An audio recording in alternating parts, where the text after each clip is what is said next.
With advances in HIV treatment and prevention technology, at least one member of the opposition is calling for the government to explore new methods of HIV prevention in Jamaica. Jonathan Atkins tells us more. PNP Junior Shadow Spokesperson on Health and Wellness, Councillor Jesse James Clark, is calling for the government to introduce the injectable version of HIV prevention drug, PrEP. PrEP, which means pre-exposure prophylaxis, is a routine medication to prevent HIV, normally recommended for individuals who partake in high-risk behavior. So what we have now is the oral PrEP that you have to take before.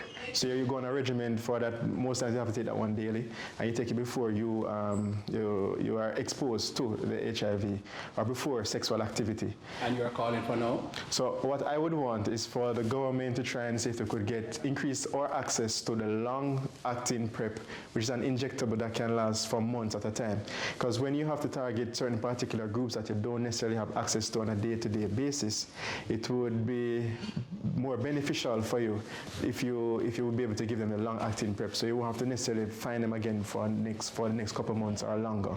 Also, persons sometimes don't stick to the regimen of taking the oral PrEP as they should. So what that will do is increase your chances of, or increase the compliance rate of persons who have to take the PrEP because of their high level of exposure or risk that they have. So, meanwhile, Clark believes that more can be done to ensure that persons living with HIV are on treatment. Currently in Jamaica, 90% of persons who are HIV positive know their status, which is good. It means that we are doing well in terms of screening. However, only 64% of persons actually that are positive are actually on medication.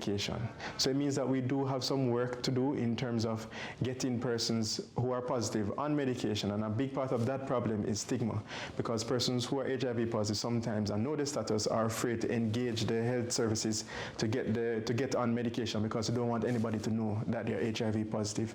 So we still have some work to do in terms of getting rid of stigma, explaining how you actually contract HIV, how it's spread, and getting persons to understand the disease and understand this is not a death sentence. You can live with it. You live a normal life. There's no difference between you and somebody else. So just reducing the stigma so that we can increase the number of persons who actually seek out treatment. Currently in Jamaica, HIV treatment is subsidized by the government of Jamaica with the support of key international partners.